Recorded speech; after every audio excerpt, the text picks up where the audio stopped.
சட்டமய நண்பர்களுக்கு வணக்கங்கள். இன்றைக்கி பார்த்திங்கன்னா நம்ம இந்த பெட்டி அஃபென்ஸ் அப்படின்னா என்னன்ற ஒரு விஷயத்தை இன்றைக்கி நம்ம பார்க்க போகிறோம்.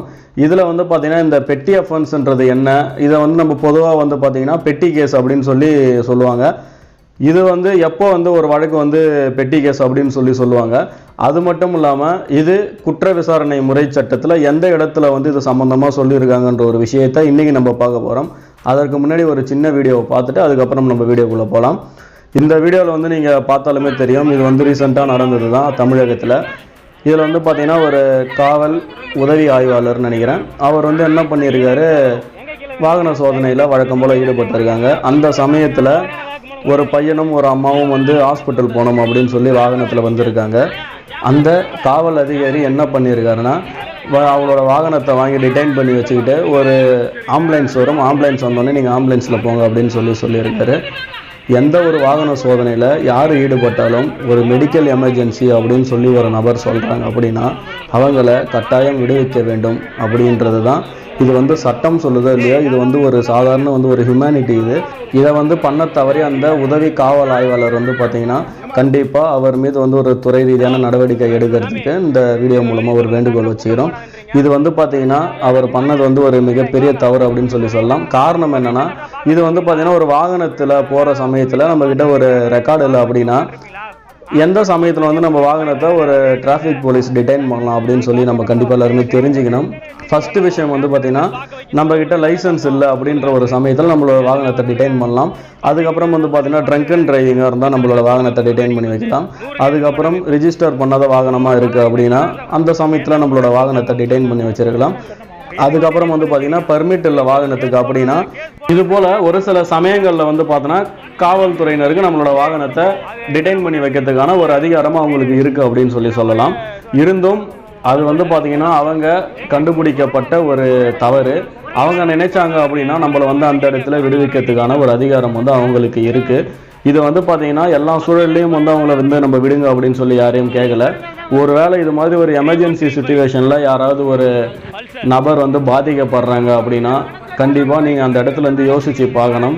காரணம் என்னென்னா, உங்கள் வீட்டில் யாருக்காவது இது மாதிரி நடக்குது அப்படின்னா நீங்கள் அந்த இடத்துல வாகனத்தை கேட்டு அல்லது வாகனத்தோட ரெக்கார்டை கேட்டு நீங்கள் கண்டிப்பாக ஒரு பிரச்சனை பண்ணியிருக்க மாட்டீங்க.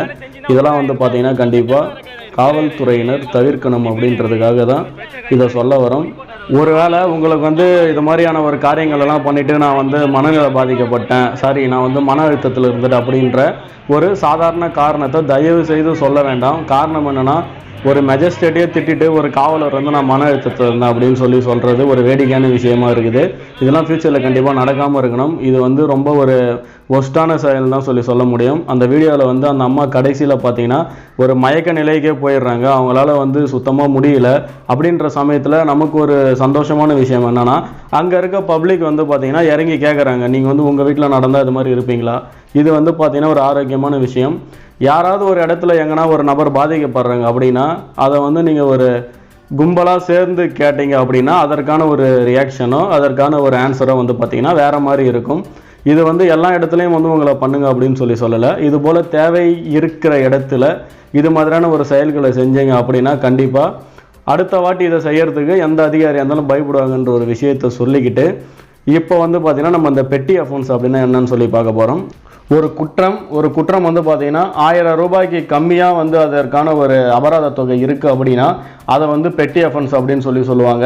இது பார்த்தீங்கன்னா எல்லா சட்டங்களுக்கும் பொருந்தாது அப்படின்னு சொல்லலாம். இது முக்கியமாக சொல்ல வேண்டியது என்னென்னா, மோட்டார் வாகன சட்டத்துக்கு பார்த்தீங்கன்னா இது பொருந்தாது. இதில் பார்த்தீங்கன்னா ஒரு குற்றங்களுக்கும் அதுக்கப்புறம் பார்த்தீங்கன்னா இந்த மாதிரி ஒரு சில்லறை குற்றங்களுக்கும் என்ன ஒரு வித்தியாசம் அப்படின்னு பார்க்க போனால், இந்த சில்லறை குற்றத்தில் கேஸ் ஸ்டேஜுக்கு அப்புறம் பார்த்தீங்கன்னா ஒரு கேஸ் ஸ்டேஷன்லேருந்து கோர்ட் போகுது அப்படின்னா அங்கே பார்த்தீங்கன்னா எந்த ஒரு விட்னஸ் யாரும் வரமாட்டாங்க. அப்புறம் ஆர்குமெண்ட் இருக்காது. இது மாதிரி எந்த ஒரு விஷயமே இருக்காது. நீங்கள் பண்ணுற அந்த தவறுக்கு அந்த இடத்துல உங்களோட ஃபைனல் ரிப்போர்ட்டை கொடுத்து நீங்கள் அதற்கான அந்த அஃபென்ஸை அங்கேயே நீங்கள் ஒரு ஃபைன் கட்டி செட்டில் பண்ணுறது பார்த்தீங்கன்னா பெட்டி அஃபென்ஸ் அப்படின்னு சொல்லுவோம். இதே பார்த்தீங்கன்னா அந்த அஃபென்ஸ் ஒரு 1000 ரூபாய்க்கு மேலே ஃபைன் இருக்குது அப்படின்னா கண்டிப்பாக அது பெட்டி அஃபென்ஸ் கிடையாது.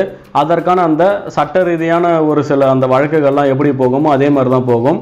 ஒரே ஒரு ரீசன் என்னன்னா, இதில் பார்த்தீங்கன்னா குற்ற விசாரணை முறை சட்டத்தில் சொல்லப்படுற பிரிவு 260லும் 261லும் சொல்லக்கூடிய மெஜிஸ்ட்ரேட்டுக்கான அந்த ஒரு சில பவர்ஸ், ஒரு கேஸை வந்து நம்ம சிம்பிளாக முடிக்கலாம், ஒரு ஃபைன் கட்டி மட்டுமே முடிக்கலாம் அப்படின்ற ஒரு பவர்ஸ்குள்ளே தான் வந்து பார்த்தீங்க அடங்குற எல்லாமே வந்து பார்த்தீங்கன்னா இது போல் பெட்டி அஃபென்ஸ் அப்படின்னு சொல்லுவோம்.